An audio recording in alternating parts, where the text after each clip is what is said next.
Comment un seul et même siècle peut-il contenir à la fois la nuit la plus noire et une aube complètement inattendue? Pour le peuple juif, le XXe siècle, c'est exactement ça. Un paradoxe incroyable.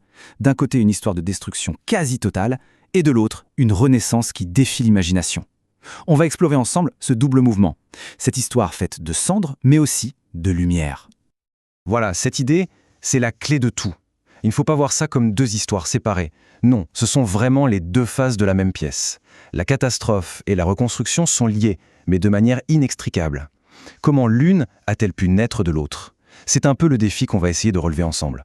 Pour bien comprendre ce qui va suivre, il faut se remettre dans le contexte de l'époque. Le début du XXe siècle, c'est le chaos mondial. Les cartes sont complètement redessinées par les guerres et des idéologies radicales, ultra-agressives, prennent le pouvoir.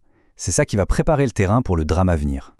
Notre récit doit forcément commencer par l'obscurité. Parce qu'avant la Renaissance, il y a eu une dévastation. Mais une dévastation si profonde qu'elle a changé le cours de l'histoire. Pas seulement pour le peuple juif d'ailleurs, mais pour toute l'humanité. C'est l'histoire de l'anéantissement de tout un monde. Le mot qu'on emploie pour décrire cet événement, c'est Shoah. C'est un terme hébreu qui signifie catastrophe. Et ce mot, il est crucial. Pourquoi? Parce qu'on ne parle pas d'une conséquence tragique de la guerre. Non, on parle d'un projet. Un projet délibéré, industriel, systématique, avec un seul but, l'extermination de tout un peuple, de sa culture, de sa mémoire. Le contraste il est presque impossible à imaginer. Il faut se représenter des milliers de communautés pleines de vie, des centres de culture, de religion, de savoir, qui prospéraient depuis des siècles. Et en l'espace de quelques années à peine, ce cœur battant de la vie juive a été réduit au silence. Ce n'est pas seulement une perte de vies humaines, c'est carrément une civilisation entière qui a été arrachée du sol européen. Au-delà de la destruction physique, la Shoah a provoqué un véritable séisme spirituel. Toutes les anciennes certitudes ont volé en éclats. La question « Où était Dieu ?», ce n'était plus une question de théologie abstraite.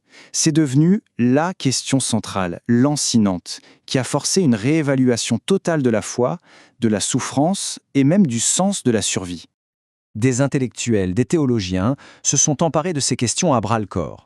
Leur travail a ouvert de toutes nouvelles pistes de réflexion sur la condition humaine, sur la relation à Dieu, et ça a aussi ravivé de grands débats internes entre les différents courants du judaïsme. Comment continuer à vivre en tant que juif après ça? Et pourtant, même au milieu de ces ruines, une volonté de vivre, de reconstruire, a émergé avec une force absolument stupéfiante. L'histoire ne s'est pas arrêtée à la destruction, non. Des cendres est né un projet complètement fou, celui de forger un avenir et de donner un nouveau sens à la survie. 1948. Pensez-y, à peine 3 ans après la libération des camps. Cette date, ce n'est pas juste la naissance d'un pays sur une carte. C'est un tournant radical dans 2000 ans d'histoire juive. Pour la première fois depuis des millénaires, le peuple juif reprenait sa destinée politique en main. Il créait un foyer, un refuge. C'était la réponse la plus directe, la plus audacieuse, à des siècles d'impuissance et à la tragédie de la Shoah. Et cette nouvelle nation, elle s'est bâtie sur les histoires de ceux qui n'avaient plus rien. D'abord, bien sûr, les survivants des camps d'Europe, squelettiques mais d'une détermination sans faille. Ensuite, une migration massive, souvent oubliée. Des centaines de milliers de juifs de communautés millénaires chassés des pays arabes. Et enfin, ceux qui ont réussi à passer à travers le rideau de fer soviétique. Chaque groupe a apporté ses cicatrices, ses espoirs, sa culture, et a forgé une société incroyablement diverse et complexe. Et bien sûr, bâtir un pays, c'est aussi un projet politique. En Israël, différentes idéologies se sont affrontées, et s'affrontent encore, pour définir l'avenir de la nation. Ça reflète bien la diversité de sa population. On a des socialistes, des nationalistes, des mouvements religieux, tout un spectre d'idées. La création d'Israël d'un côté et la destruction du judaïsme européen de l'autre, ces deux événements ont agi comme deux plaques tectoniques. Elles ont complètement redessiné la carte du monde juif. Pour les communautés qui vivaient en dehors d'Israël, ce qu'on appelle la diaspora, la géographie, le pouvoir, l'identité, plus rien n'allait être comme avant. Le changement est sismique. Vraiment. Si au début du siècle, le cœur de la vie juive battait en Europe, à la fin du siècle, c'est une toute autre histoire. Le centre de gravité s'est déplacé de manière spectaculaire, avec 2 nouveaux pôles qui dominent tout. L'Amérique du Nord, évidemment, le nouvel État d'Israël.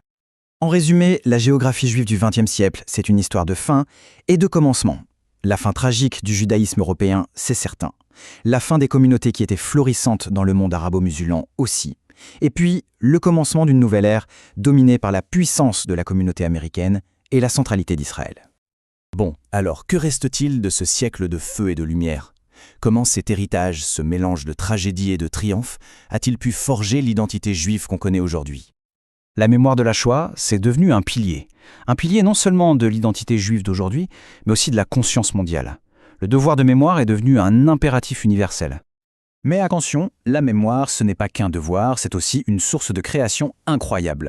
Une véritable renaissance culturelle a explosé, avec des écrivains, des cinéastes, des musiciens qui ont cherché de nouvelles manières de raconter cette histoire. À travers leurs œuvres, ils ont fait face au passé, exploré de nouvelles identités et donné une voix à une expérience collective qui semblait souvent indicible. Au final, l'identité juive qui émerge de ce siècle de tumulte est tout simplement méconnaissable. Elle n'est plus du tout centrée sur l'Europe, elle est devenue mondiale. Elle est plurielle, elle est diverse et elle est marquée à jamais par ce double saut, celui de la plus grande tragédie de son histoire et celui de la plus inattendue des renaissances. Et on termine avec cette question. Parce que l'histoire, elle n'est jamais figée, jamais terminée. La manière dont ce double héritage est interprété et vécu, eh bien ça continue d'évoluer et de définir ce que ça signifie être juif au XXIe siècle. C'est une réflexion qui reste totalement ouverte.